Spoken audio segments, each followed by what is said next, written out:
Have you listened to the new Idols yet? It's Yeah, so I good. love them.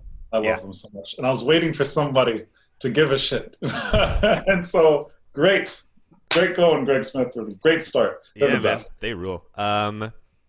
So getting in the black box, there is a lot of like interesting, cutting edge kind of psychological, technological theories, ideas being pushed in this. And I'm curious what your reaction to all of that stuff was when you first read the script, and if there was any process of research you took to kind of like get your head around it. What in particular are you talking about? Well, for me, the kind of central idea of the two central ideas of like going within your subconscious to find memories that you've forgotten, and then eventually the more like elevated idea of uploading or putting a consciousness into another human. Oof. Yeah, technology is frightening. Yeah. It's frightening, man. Well, to stick to to avoid the spoilers, I'll stick with the former in just one's forgetting memory, or just complete memory loss to that scale. That frightens me. I mean, because it's so possible, or like personality shifts as a result of a head trauma. Um, and just like kind of being lost in your own body and in your own supposed life. I found it very easy to empathize with that sensation somehow, but well, not somehow. It was very well written. So yeah, and that low simmering rage is something that I think a lot of people can certainly relate to these days, considering what's going on in the States and globally. So Yeah, no kidding. What were some of your both more emotional and maybe even technical tactics toward performing this condition with accuracy, with empathy? as you find out, it's just not something that's ever happened before, as far as we know. Yeah. That was just a lot of conversations with Emmanuel and making decisions based on our own imagination, trying to find something that didn't feel like a leap, but also kind of tracks throughout the entire movie in a way that's not like, contrived, but feels rooted in the reality of this guy's circumstances. So yeah, it's just a bunch of conversations and like even maybe testing certain things out. And like, hey, do you think this works even on the day? Mm. And then finding out because the camera's right there. It's not just an idea. It's like, oh, we're doing it. So yeah, that was a fun process to discover with him. This is his first movie, his directorial feature Yeah, debut. What do you enjoy about working with first-time directors? you can't really replicate that experience. I mean, I've been fortunate enough to work with like very excited directors like throughout my career, like people that have like a lot of ambition, but also a real sense of humanity, and they love their vocation, like truly love their vocation. Like I don't know if I've seen. I mean, I've only met Colin Trevorrow in regards to like us working in this movie together, and in pre-production when we were just talking about it. But dude is so happy on a set, even if like no matter how many hours, how many days back to back to back he's working. He works throughout the weekends as well. Just like so that's exciting. But like you only make a movie for the first time, your first time. So like to share that experience with somebody and learn with them, you can't really replicate that experience. And Emmanuel is just such a I, I don't know how he did it in 19 days in particular. It's just like, yeah, I know, man. That's what I'm saying. That's what I'm Wow. saying. Like, what? Like, that's hard for anybody, let alone your first feature. And like, it has like genre elements to it. Yeah. It's like, it's a mammoth undertaking, and he handed it like, I don't know. It was brilliant. How did the two of you work together on those black box sequences? The sort of the compressed hypnosis plus sign sequences. What was that? What was that technical process like?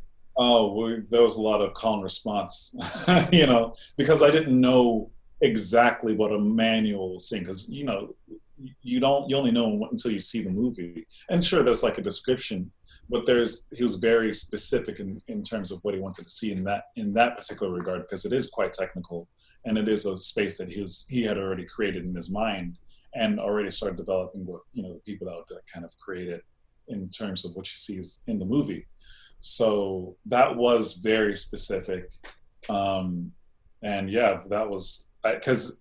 But the fun thing about it was, as he gave more direction, the clearer I saw what he was talking about, like what he was going to eventually put on camera. So Mm. that was awesome.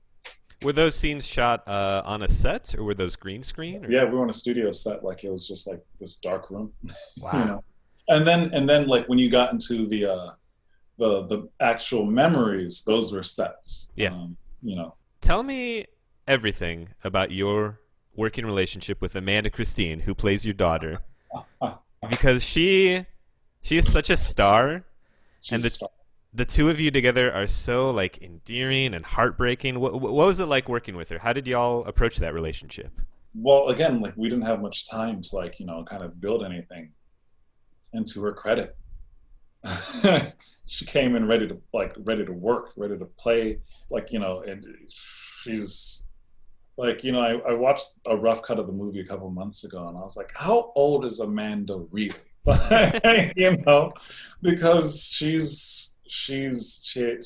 displays like not just talent but skill Yeah. beyond her years. Yeah. It's fascinating. There's this one shot near the end of the movie where I'm driving away and I see her from my rearview mirror. And the look that she gave me, I was like, we got to rewind. I was watching with my girlfriend. I was like, we got to rewind that. What? It's crazy. I was like, that's a 25-year-old, at least. She's incredible. That is incredible, and the fact that you did it in 19 days. Wow. Man. What were some of the what were some of the like the most kind of down to the wire moments of that shoot? Oh, man. Our last shot was something. Yeah, that was something we had to pick up, and that certainly was down to the wire. like I was like, oh, that's it. That's it. Oh, we can do another one. Great. That was crazy, man. But we got it done. We got it done. And again, to Emmanuel's credit, because everybody has to be on point, but he also was like steering everything. So Yeah. Doubling back to Colin Trevorrow, I assume you're in the UK right now working on a little film called Jurassic World Dominion. yeah. How is that going? What's it like being in the dinosaur bubble, so to speak? It's awesome, man. Learning a lot on this set because I've never done anything remotely like it. I've been on a couple sets now, and I'm starting to feel comfortable. I was starting to feel comfortable with like knowing what's happening, and there are things that I don't know how they're doing it. Like, and this has nothing to do with dinosaurs or anything. It's just like filmmaking expertise between John Schwartzman, this crew, and Colin Trevorrow. I'm like sometimes I just hold my head and I'm like, how? What? And it pisses me off that I don't understand. You know what I mean? Anyway. Wow. I'll figure it out one day. Yeah, I bet you will. What, if anything, can you tell us about the character you play? Can't tell you nothing. Not one thing. Not a thing. I figured as much. Worth a shot. I have to ask. I get it. Yeah. Like, I'm not rolling dice, you know what I mean? I get that. Don't want to come out snake eyes or dino eyes, I guess. Is there anything about like these sequences you're seeing that are mind-boggling you? Is there like the smallest tease, the smallest hint that we can be excited for? Well, like I said, like the filmmaking things that are impressing me so far, like beyond like my understanding, it has nothing to do with the dinosaurs. It's just like what they're doing with just like the way they're doing the shots, and I can't wait for people to see it because it's not really a lot of words. I like a lot of words for it. It's bananas, man. I mean, I don't know how they're doing it. I don't know. That's incredible. Yeah. Shifting gears a little bit. Speaking of your Idols shirt, Yeah. you got a couple of like hip hop centered roles under your belt. We've got you literally play Grandmaster Flash in the Get Down. You're in Patty Cakes as this kind of like alt sort of like SoundCloud odd future leaning sort of artist. What would you say is your relationship with hip hop, and how did you tap that for these roles? Yeah, Bastard was a DJ. Yeah, he's a DJ, but like, that's not where he started. He just kind of landed on that because he's like a kind of multi-instrumentalist, Yeah. and that's what was required for his new friends, and he wants friends, you know. But yeah, Grandmaster Flash. Whew, I'll tell you what, I learned a lot. I didn't know a lot about that era of hip hop, and I was really blessed to get to learn from people like Flash himself. He taught me how to DJ Wow. for that show. It's yeah, it's one of those things. I'm like, oh no, how many people can say that? Like, it's such a gift. And he also taught me a sense of rhythm because I had none. Really, like he taught me how to like land on the 2/4, and I didn't. I was the worst person in the cast. Everyone was better than me. Everyone. Like I think Baz could pick it up faster than me. You know what I mean? Like everyone was better, and he didn't even like work on it. He was like, yeah, you know, yeah. So but just also outside of the practical, the history of it that I feel like had been like forgotten in a sense, and just hearing like what the lyrics, because there's all kinds of like rap music out in hip hop that that's underground that you don't hear a lot of today, and in terms of mainstream, and it was just kind of nice, like go back to the roots and see like how it started, and then kind of track what happened up until now. It's fascinating. Did I answer your question though? Because I think I said a lot of things, but I'm not sure if I answered your question. You said a lot of things, and I would say you answered my question. All right. You're on the twos and fours. What's Tom Hanks like? You know what? I didn't spend that much time with him, but like he's the nicest guy. I met him at the premiere very briefly. Yeah.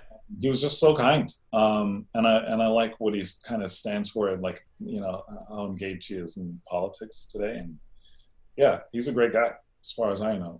And I think James Ponso would say the same. He's a great guy.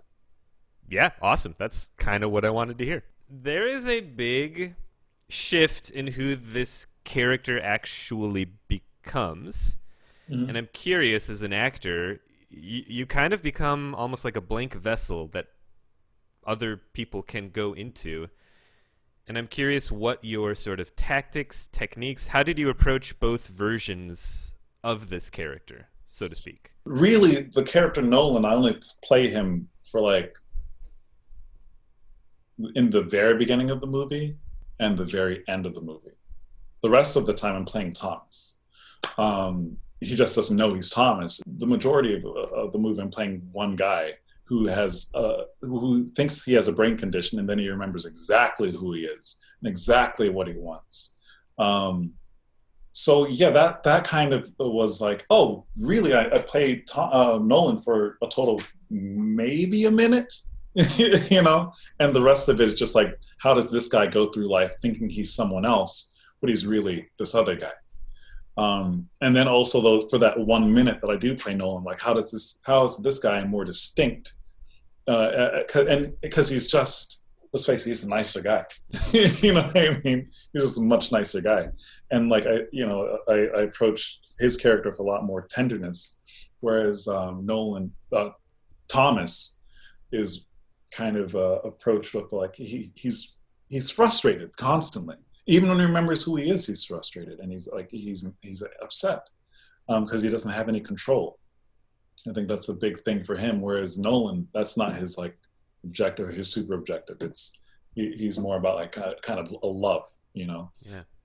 So once you go from there, then it's just a matter of decisions based on the script and talking with Emmanuel. So it's pretty simple, Yeah. It still requires a lot of work.